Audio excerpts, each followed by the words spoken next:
I should be timing. I don't know how much time I have. I'm sorry. I'm going to read a few more. Is that cool? Yeah. I really want to say thanks to Dylan, Garrity, and all the people who worked on the live stream to make it so that people can watch this from far away. Because yeah, I don't know. That part's cool.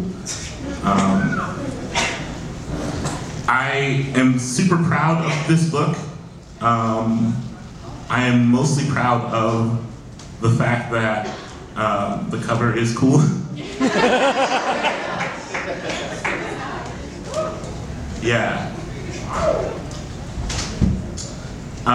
So I wrote a good portion of these poems. The entire last section was written last summer during the uprising in Baltimore. This book was 3 sections for a long time. And then after Freddie Gray's murder, I was, like a lot of people, I found myself staying up late and watching live streams of protests, which is like a really jarring and somewhat upsetting like technology that we have, right? But it was what I did, and I stayed up late and like watching, and there was one thing that I remember really vividly.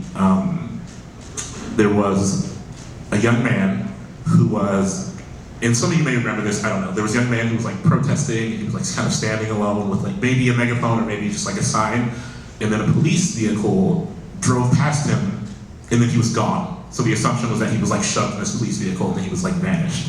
And I watched that on loop so much, and it was like, yeah. Anyway, this poem is called, at that same time, another one of those shitty, stupid articles written by like an old white dude about like, is poetry dead? Came on the internet, and of course like all the poets got really uptight about it, right? Because that's just like, they're so validated by the academy and whatever the fuck.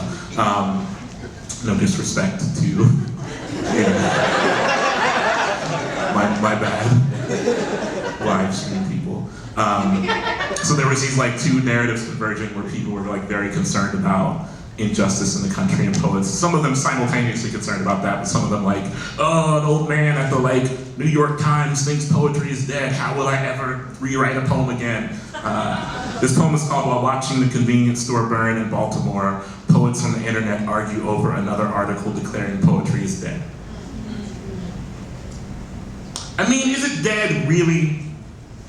Did we watch its mother pull its limp carcass from the mouth of a night that it walked into living? Are there 100 black hands carrying its casket through the boulevard? Did it die in a city that no one thought about until it was burning?